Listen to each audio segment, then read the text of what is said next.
Welcome into this Five Clubs conversation. I'm Gary Williams. One of the biggest stories in golf, and it's really been lingering. You go back a couple of years when the Premier Golf League floated the concept of potentially challenging not only the European Tour, but possibly the PGA Tour with alternative opportunities for elite golfers around the world. It simmered for a while. The Premier Golf League got quiet, and then came the Saudi Golf League, what is now known as LIV Golf. And the CEO of LIV Golf is a guy who's a member of the World Golf Hall of Fame, Greg Norman. And much has been made, so much so that we thought maybe that we were going to get a roster of players. There are going to be participants in LIV Golf, whatever it was going to be, that included the likes of Bryson DeChambeau and Dustin Johnson and Phil Mickelson. Well, a lot has changed. And if you listened to Jay Monahan last week, the commissioner of the PGA Tour, as I said then, a week ago last Tuesday, he sounded like a guy who'd won a battle, just a battle. Now we know that LIV Golf has announced their schedule. It's going to be 7 events, and then they're going to conclude with the team concept. But the biggest issue really that exists with LIV Golf is where the money is coming from. And those questions are not easy questions, I'm sure, to answer. I don't know how hard they are necessarily to ask, but we expect to do just that, because the man who's going to be joining me is the CEO of LIV Golf, and that's Greg Norman.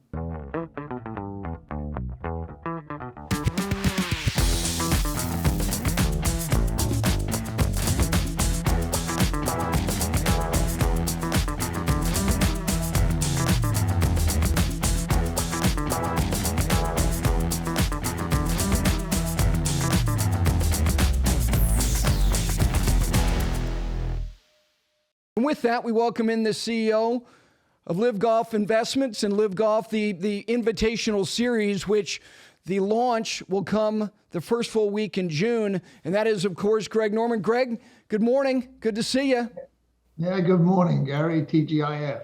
Yeah, absolutely. You know, for you, this has been, when I say there's been a long time coming, I don't mean just in the short term. I mean, really, when you consider the thoughts you had going back almost 3 decades to increased opportunity for elite golfers around the world. Do you really feel like now this is a reality, that this thing is going to happen? Oh, Gary, no, this is a reality. Yeah, 48 hours ago, like for I think day 3 now. So 72 hours ago, we launched, launched the whole LIV Golf Invitational Series. I think no question about it. I've been a staunch supporter of giving players their rights to be able to go play as independent contractors for more than 30 years, actually, for maybe 40 years of my entire career. I've always questioned, the opportunity of increasing your market value as a player, not just as one of the top players in the world, but right across the board. I think it's incumbent on a senior leader in the game of golf who's been successful, i.e. I was one of those, there's many others have been, is to take the responsibility to some degree on how do we grow the game of golf, not just professional levels, but in all sectors of the game of golf. And I've been, like I said, I've been a staunch proponent of that. The idea that this thing will happen under all circumstances, that first event in June will happen. If players are denied releases to play, a lot of people have suggested there will be litigation. Now, that might be true. You can tell me otherwise. But this event in June outside of London is going to happen under all circumstance, correct? 100%, Gary. Yep. Look, I'm very confident with the amount of prize money that we've put on the table for eight invitational events. We will have players coming to play. And nothing would make me happier than changing the life of some young journeyman golfer out there. That's all part about growing the game, right? Let them have the ability to go out there and experience what it's like to play for that amount of money and like I said, change their lives. So we will be going ahead in June. And if the players, it's their choice, Gary, it's their choice. We've given them a pathway. We've given them a new opportunity. We're 100% additive to the game of golf.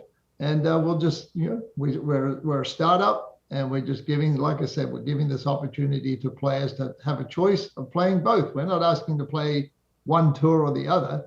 They have a choice to go play both.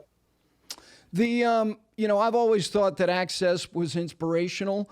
And certainly when guys have opportunities that wouldn't otherwise be presented to them, if they've been living this dream, trying to keep the dream alive, I think that's part of the essence of professional golf.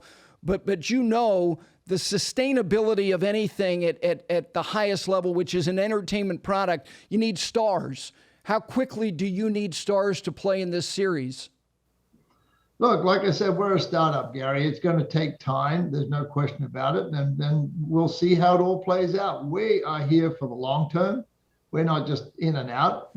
We want to grow what we believe LIV Golf can grow. And this is just the beginning for us, right? I mean, you've seen the investment we've made in the Asian Tour. We did that for a reason. We saw that the Asian Tour was a sleeping giant. And there's a wealth of talented individuals all around the world that need to have the chance and exposure to come play. So we're in it for the long haul. We're going to build out, and we continue to build out from this point on. Greg, when you talked to a small group of media members the other day, you also did a podcast with Colt and Drew. One of the things you talked about was the excitement level that you had. And I saw you at the Ryder Cup. You were part of the radio broadcast team. And it was, look, you were a captain of the President's Cup. You saw the dynamics of team play. Was that the primary impetus for this? Or did some of the roots of what the Premier Golf League provide you with the inroads to construct the format of what you want to present to professional golfers and fans alike? Well, look, to answer the latter part of your question first, the PGL has got nothing to do with our initiative. We've had this on the forefront of our minds for a long, long period of time. You mentioned nearly 3 decades, right? So, so the actual thought process has been there. As for the Ryder Cup, it was just an experience that gave me goosebumps, Gary. I mean, you saw it, right? You could see the energy level of. And it was under COVID restrictions too, where a lot of the European fan base couldn't travel over, but it was still electrifying. And we were always going to have an individual and a team concept in our business model. But what accelerated that enthusiasm for me and proved from a fan base standpoint, this is what fans are looking for, was the Ryder Cup. I mean, that's the first time I'd ever experienced it. And walking around there in amongst the crowds, watching the players play, seeing how the teams were reacting with each other, it was just an incredible experience for me. And yes, you're right. I've played President's Cup, I've captained the President's Cup, but look, they're chalk and cheese, to be honest with you, with the energy level of what's the difference between the Ryder Cup and the President's Cup. And really, when we did all our fan research for months and months all around the world, that was the number one outlier where fans were looking for that team excitement. The team component with the way that this is conceptualized is that you'll have 4-man teams. You're going to have fields of 48. Will you play events with less than 48 players? No, we're not planning on it, Gary. Not at all. Okay. The idea of having a team championship, which you've got slated for the latter part of October 28th to the 30th, how can you do that if players don't necessarily play in all the events? How will you do a point system that will create equitability for a team concept to come to fruition and to have a culmination at the end if everybody's not in the same fields throughout the entire series? No, that's a great question, Gary, a very logical question. And literally, I got off a 2.5-hour call with my team this morning just talking about that exact same thing. So, by the time we get to October, to that, we'll have it all resolved. And we will. We're going to have a draft every week about putting the players together on a team. We're going to have a team captain. So, there's going to be a lot of pomp and circumstance put around this because, again, it's all about the entertainment of the sport, as you mentioned, right? So we're going to be tapping into that. So it's a work in progress. One of the things in the letter that you wrote to Jay Monahan is that you suggested, you would challenge his ability that if they deny players the opportunity to play elsewhere, whether it be your initiative, your series, or other places, that there is room for litigation. Are you guys prepared to do just that? If players want to play, and you suggested the other day when you sent this email to all these players, you got immediate response from top players in the world rankings. If they want to play and they can't play, will you go to court over this? Look, I think that's a path we really don't want to go down. Obviously, the path we would like to go down is the path to sit down with Jay and his team, along with my team, and see if there's a way of working this thing out, because it's for the betterment of the game of golf. You know, Gary, it's no more than that. So at the end of the day, we're, like I said, a few minutes ago, we're 100% additive to the game of golf. We want to grow the game of golf across all sectors, and we want to create entertainment for the fans as well too. And our platform does that, and there's nothing wrong. There's nothing wrong with us, playing in the same sandbox as everybody else in the world of golf. Is the PGA Tour competition for you?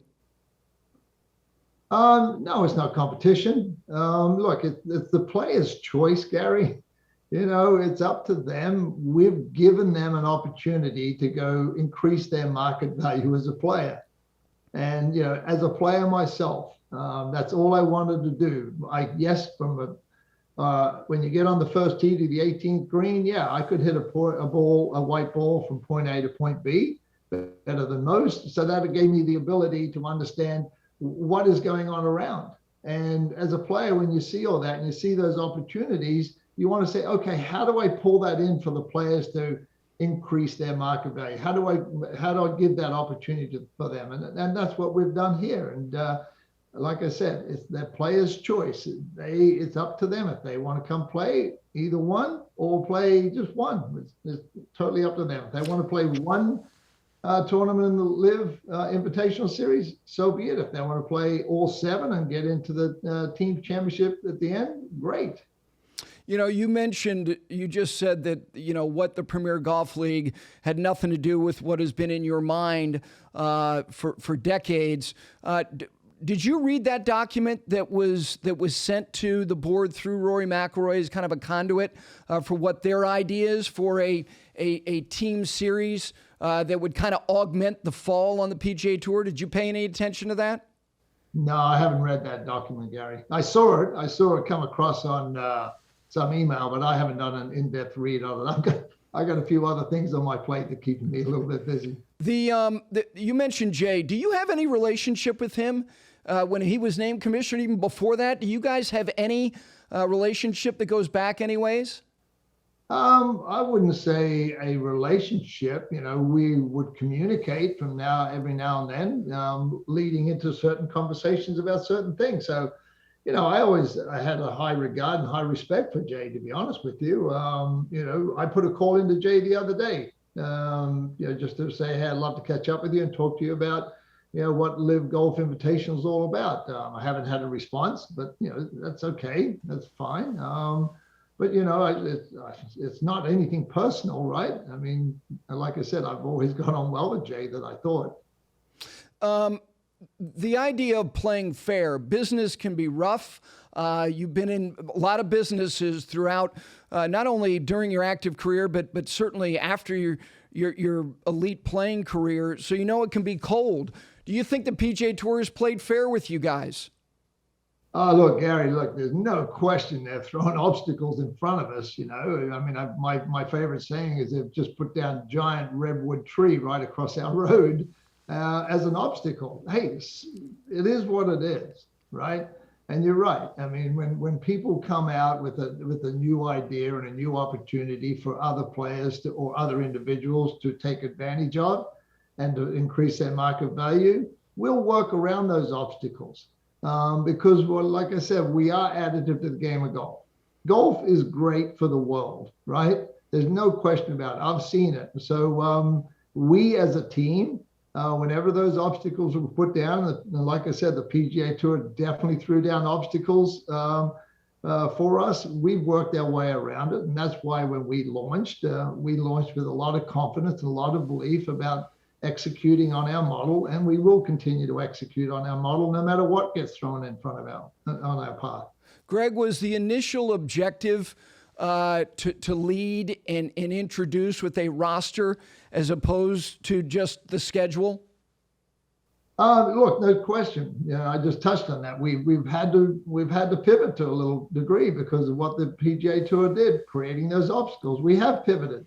We've had changed a little bit, and I think that actually, quite honestly, I think it's much better because as a startup, we're going to feel our way into it, right? And having 8 invitational, 7 actually, and then the team championship at $25 million prize money, I think it's a very, very compelling and great story for the game of golf. The most damaging thing, from my point of view, that has happened to you were the comments that Phil Mickelson made last November that were released roughly a month ago on that weekend at Riviera. I thought it was,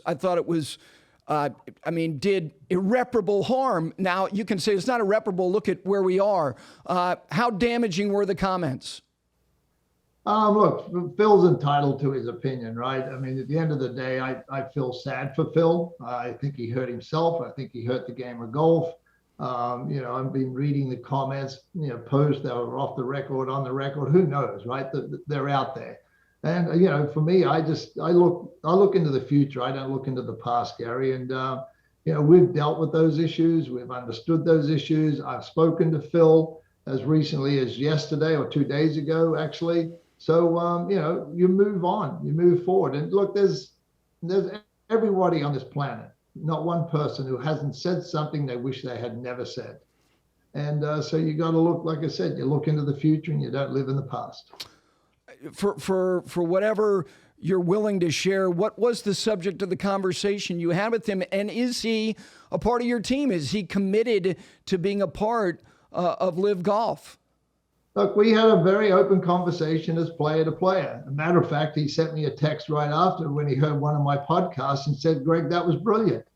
And when you have communication like that from a player to player, you completely understand. And like I said to Phil, I said, "Phil, you always will have an open door to the game of golf." And Gary, Phil has done a lot for the game. He's got a fan base that's second to maybe one other player. Right, he's done incredible amount of from an OEM and corporate standpoint, from a CSR standpoint. He's been unbelievable, and so he made a mistake, and he got at the end of the day, just allow him the ability to understand where he is today and then move forward. And it's just that type of conversation, right? And there's other players in the world that have made some pretty damning things in their lives. And, the world forgives them and they come back to the game of golf and they perform and the fan base love them. And if you look at some of the stats with Phil, 87% of his fan base support him still. So, you start looking at that stuff and, you look into the future, not in the past. And what Phil has done for the game of golf for decades and decades has been phenomenal. So with that being said, do you expect him to play the first event, or at least several of these events in this series? Well, look, I can't speak for Phil or any other player. Or when we send our invitations out, if the players want to accept those invitations and come play, that's when I'll let you know, Gary. Yeah, Greg, one of the things, going back, I initially there might have been an announcement that you guys might have had in late November. And then because, from what I understood, you wanted to lead with strength of field.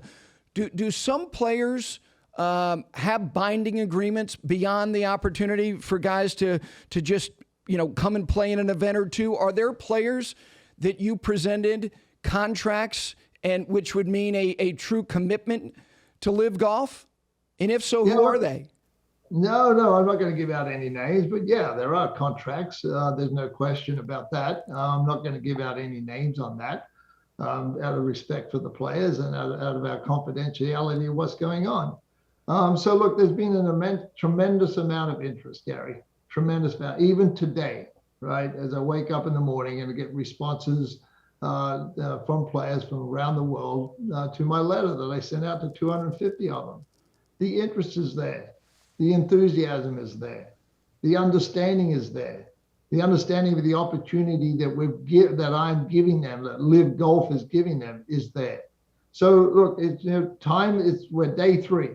We're day 3 on a long journey. So as you guys will get to see it all and understand it all as this whole thing evolves. Do you do the negotiation with these particular facilities, or do you have somebody that has a primary responsibility of negotiating contracts with these clubs to host these events? Yeah, no, I have an incredible team of over 50 people right now. And I do. Ron Cross is our head of our events. Ron Cross was with the PGA Tour and with the Masters.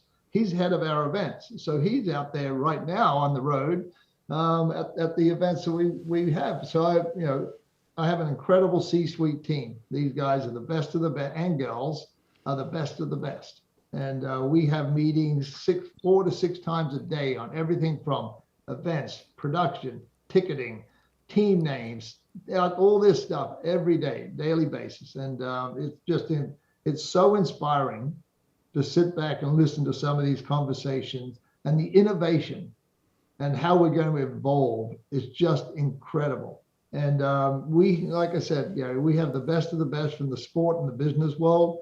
We have some of the best consultants in the world, institutional consultants. So at the end of the day, when you, like I said, it's so empowering for me to hear the enthusiasm. And the day we launched 72 hours ago, you could not believe the excitement that was in the 50 plus people and all the other consultants we've had out there, which probably I would say would add up to over 100 plus people.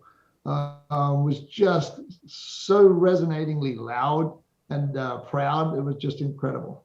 The site Trump National Bedminster in New Jersey is a terrific golf course. Having been there, it's hosted a U.S. Women's Open. It was poised to host a PGA Championship, and then that was a decision made by the PGA of America to take it away from there. You have a relationship with President Trump. Did you intercede in that particular case to see his interest level in hosting? No, that was triggered by somebody else when the conversations started up. Yes, obviously the president called me. I called him. We've been friends for a long, long period of time pre his presidency. So it was a logical, natural conversation that two friends would have about the opportunities that lay ahead. He's passionate about the game of golf as well too.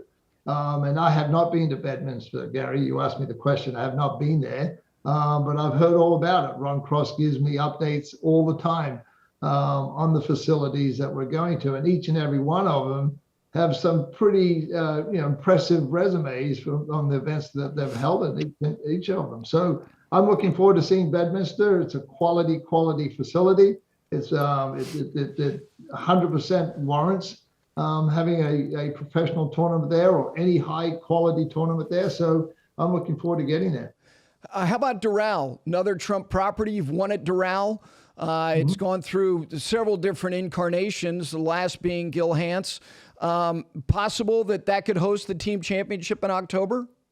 Yeah, we've got numerous facilities that want to come up. Again, going back to what I said previously, it's amazing to see the amount of interest and the desire for corporations and venues who wanting to get involved with us. And Doral's just one of them, right? I mean, the Trump organization have got some incredible portfolio of golf courses out there, and they see the value of what LIV Invitational Series can bring to them. So, yes, we're Trump Bedminster, but there are also a lot of other facilities out there that are, opening their arms up and saying, hey, come and take a look at us.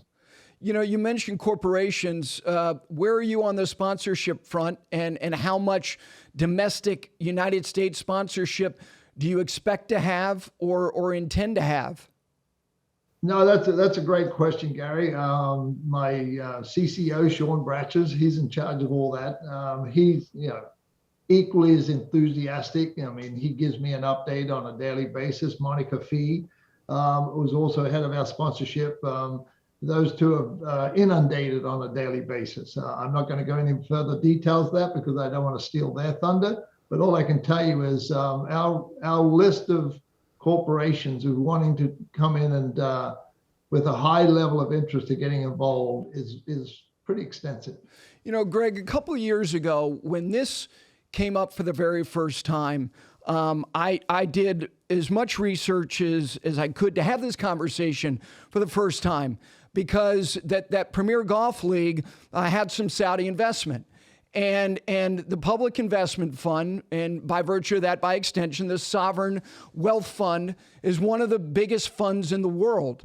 And that is for those folks who don't know, and I know I'm not telling you anything you don't know, to prepare for a post-oil dependent economy in Saudi Arabia, the Crown Prince came up with Vision 2030. To try to expand assets around the world. Many of them are in the United States. I know a number of companies that are involved, but with that comes this sticky wicket because of their human rights record. You know that this is a challenge for you, so how are you going to just go ahead and address it front and center? Yeah, another great question, Gary. We're not going to shirk away from any of these questions, right? Quite honestly, we're not a political organization. And what we've done and what the PIF have done and what Saudi Arabia has done, like I said to you before, golf is good for the world and golf is good for Saudi Arabia. To see what Saudi Arabia, go back to 2019, Gary, the Saudi International has been played on Saudi soil and supported by a lot of great players from day one. And who was a co-sanctioning body then? It was the European Tour, right? So the KSAs and the PIF have done a phenomenal job of investing into women's golf through the LET. Just this week alone, it's the largest women's prize money, I believe, being played for in KSA today.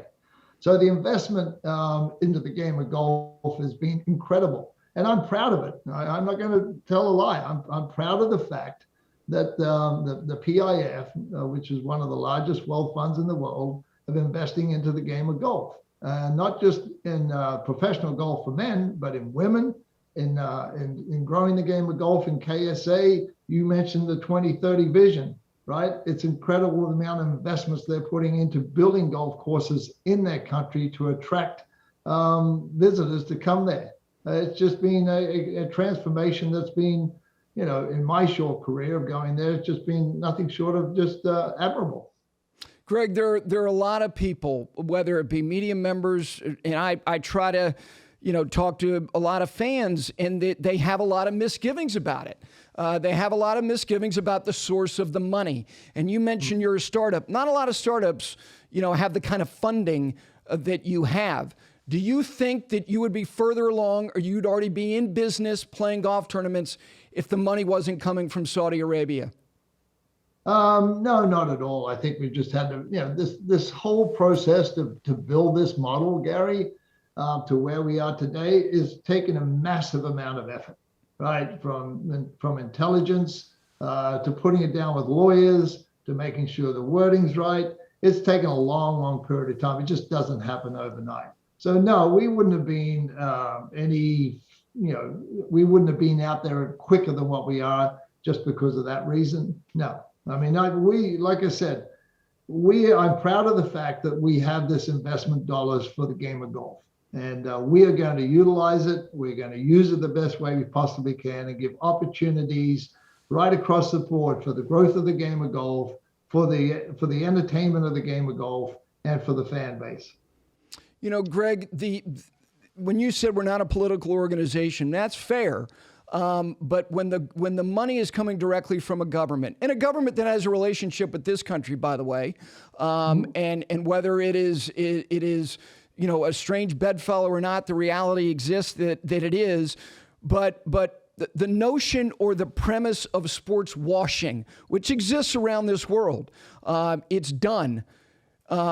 And I'll ask you flat out: Have you ever thought to yourself, whether it was at the outset or at any point, that this is a cosmetic investment to make them look more domesticated and civilized to the Western world? The simple answer to that is no, Gary. Look, I mean, I'm going to go back to what I said from the beginning. My passion for the game of golf and growing the game of golf is my priority, right? And this is what we're doing. Right now, we're giving the players who are professional athletes the opportunity of playing for more and increasing their market value. This is all about the game of golf and growing the game of golf. So, I'm not even going to go down that path of trying to get into a political discussion about it. I'm focused on growing the game of golf the best way I possibly can. End of story. The fields. Let me get back to some of these guys who may or may not play, and I respect the confidentiality of protecting players that may already have made the commitment. But let me ask you, just in terms of number, going back to what Phil said, how debilitating was that to your roster? Guys like, and you don't have to confirm whether Bryson was committed or Dustin Johnson, because I know that you're not going to. What is your number? What was it before that weekend, and what was it when the weekend was over? Look, I'm not even going to go down that path. I don't think it was what Phil said anyway. It was the obstacles that the PGA Tour threw in our path. I don't think when you sit back, I think the players looked more at that obstacle that was laid down by the tour. So it wasn't, to me, it wasn't Phil's comments at all. What specifically were the obstacles that they were laying down? I mean, from what I heard, they were playing, it was hardball. So give me an example of the hardball that they were trying to play with you guys. Simple, lifetime ban if you go play for LIV. And I've tried to, and this is a challenging one based on what you hear from your lawyers, and I've heard this with respect to antitrust and certainly with their position as a charity, as a 501c6, that this is not an easy solution. As players who have, by definition, are independent contractors, if a lifetime ban was put on a player, do you feel very confident that you guys could win in the court of law? I know you don't want to go there, but do you feel confident based on the language of the law that you would win that? Well, the answer to that is yes. We have one of the best law firms in the anti-competitive business on our team. The answer to that is yes. And I've read a few of the op-eds that have been out there that have popped up since this whole public notion that the tour is saying will ban players and ban them for life. People have stepped up to the plate and given their comments and opinions on it. And I've read those. And they're very compelling and very supportive of what our belief is. So, we hope we never have to go down that path, Gary. Like I said, minutes and minutes ago, that, sitting down and negotiating our way out of this is a much better path than sitting down there and going into a courtroom and just hashing it out. And that doesn't do anybody any favors. Does it matter if Jay gets back to you? You made the effort to reach out to him. Do you feel it necessary to have any type of dialogue or communication with him? Because certainly you said you made the effort. Yeah, no question I made the effort. We've reached out to him for over a year, Gary, over a year. I personally reached out to him just recently. So, and look, the reason why, Gary, is there's two sides to every story, right? And they've had many, many conversations with many great players for them to understand exactly what LIV Golf is all about. And when they sit down under an NDA and they hear and listen to our model, they go, oh, wow, this is totally different than what I've been told. I go, yeah, duh, right? Because until you know all the facts that are presented to you and understanding the options and the viabilities of how we can all work on this thing together, working shoulder to shoulder, until you know those facts, then you shouldn't be making comments about it. And that's why I would love to sit down with Jay and walking through with it. And I have had conversations with the highest of end of people. My people have had conversations with other institutions, right, in the golfing world. So when you understand what is there, it's a different story. And that's why I hope Jay says, yeah, well, let's go have a conversation. Let's not just put a stake in the ground and say, this is the way it is and we're going to ban players for life.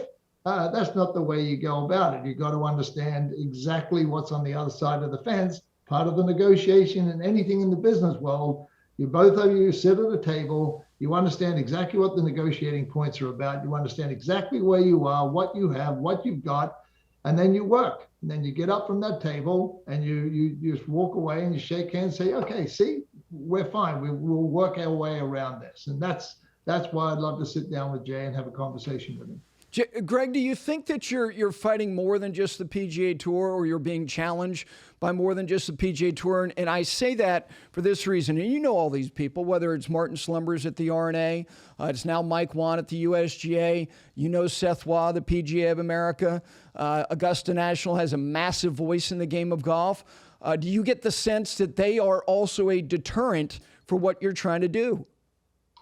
No, I'm not going to say yes or no to that, Gary. I just know that what we're doing and what we're hearing comes from the PGA Tour, and we'll just leave it with that. You know, they're the ones who put the obstacles down in front of us. The other ones have not. If hypothetically, let's say, again, if the PGA Tour wants to issue a lifetime ban, look, you have guys who and you know, playing in major championships is a big deal. You know, you're a two-time major champion. If Augusta National told a past champion they wouldn't be invited back, that'd be a hell of a deterrent, would it not, if they played in your series? And why would they do that? Yeah, I was just going to say, why would they do that? Why would they hurt themselves by diluting their field? Just because a guy wants to go give himself an opportunity as an independent contractor to increase his market value? It doesn't make any logical sense. And number two is, if a player is qualified, legitimately qualified for any event, I mean, how do you unqualify that person? You know, so you know, there's a lot of, you know, you can look into it any different type of prism you want to, but from a player's perspective, I would sit back and say, what have I done wrong here? And just say, you know, go from there. So I hope it never gets down to that position, Gary, because golf doesn't need that. Players don't need that.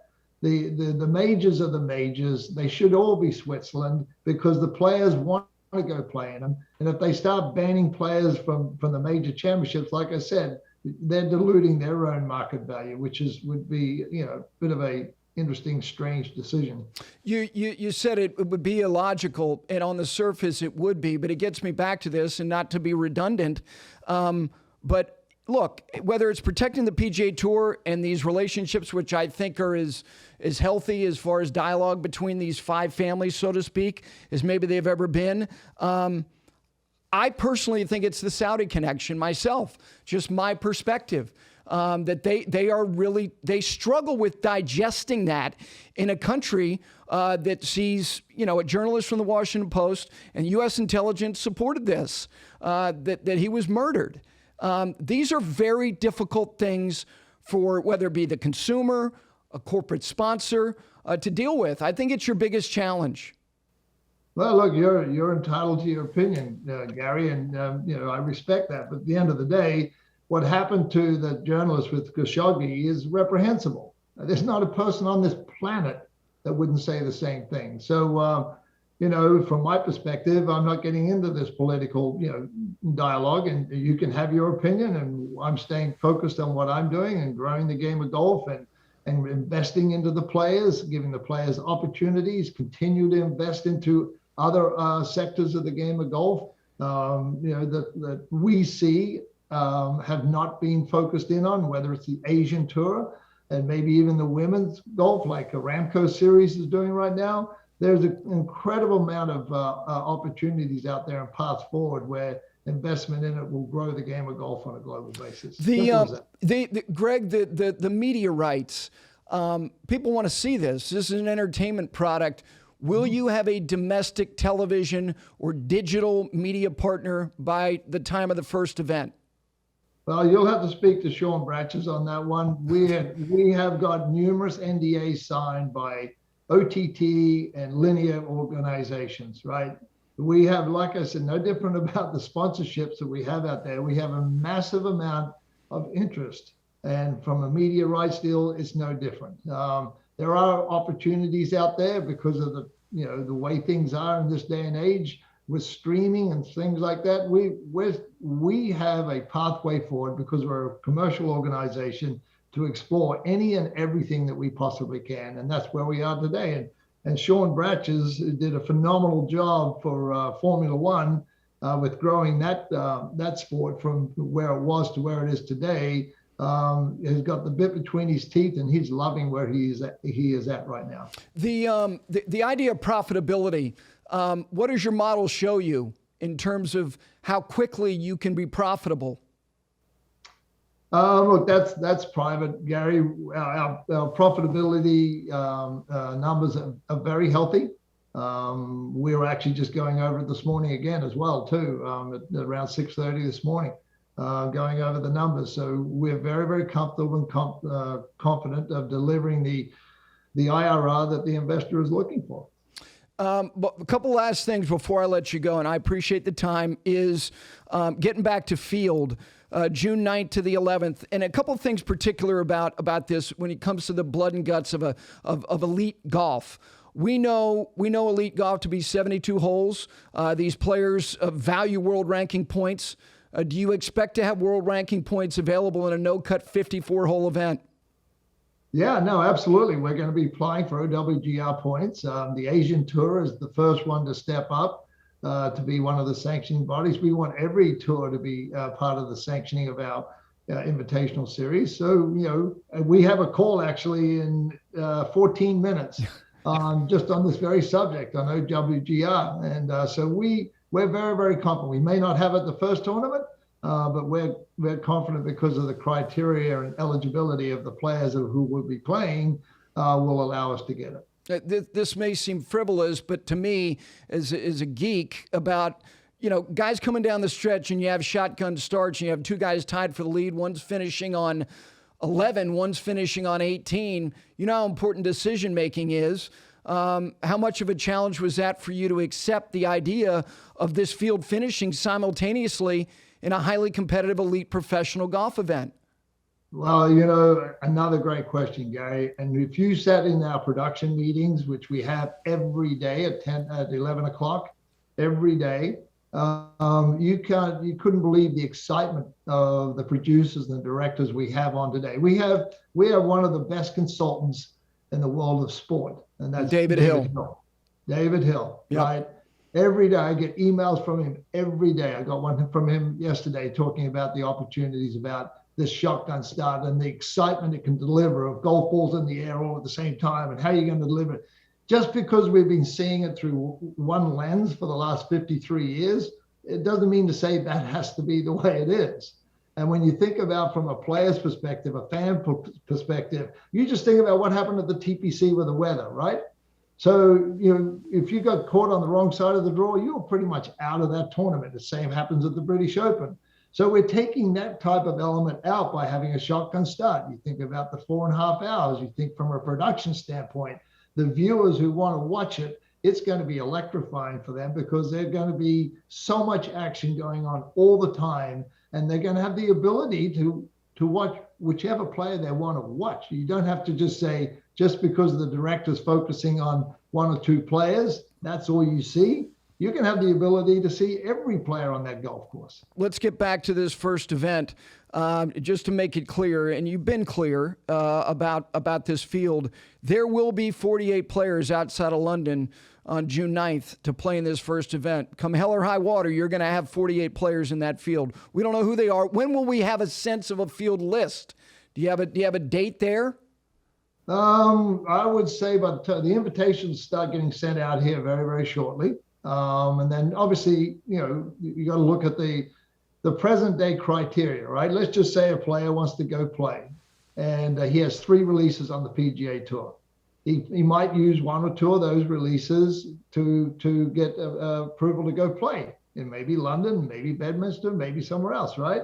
So then the PGA Tour has to give him an answer 30 days before that event.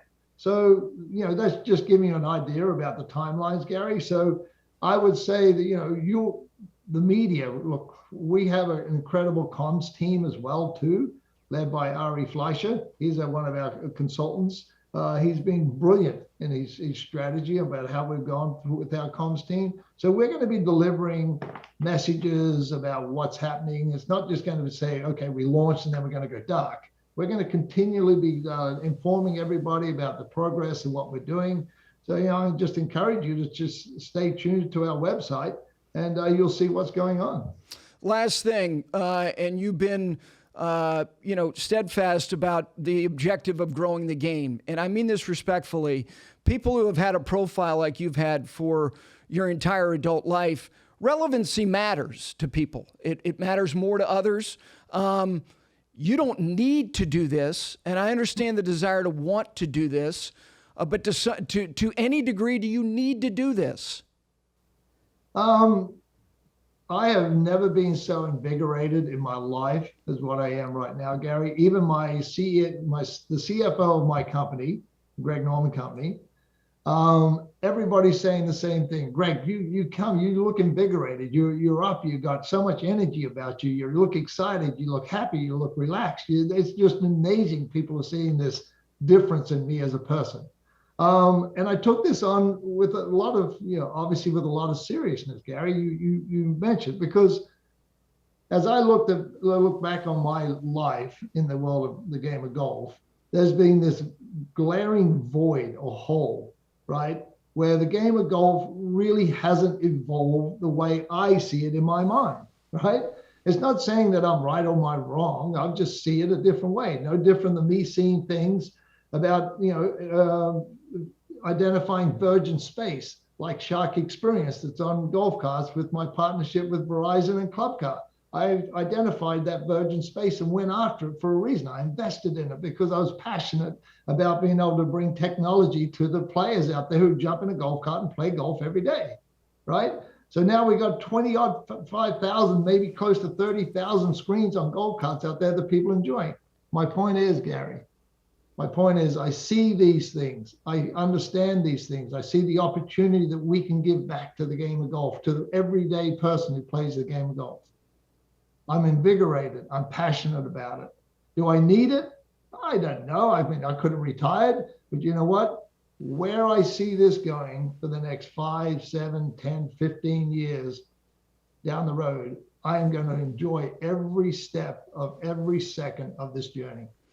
Greg, I know you got another call. I appreciate the time. I know it's precious. Thank you for doing this. All right. Thanks, Gary. Well, I appreciate, again, as I said to him, Greg Norman's time.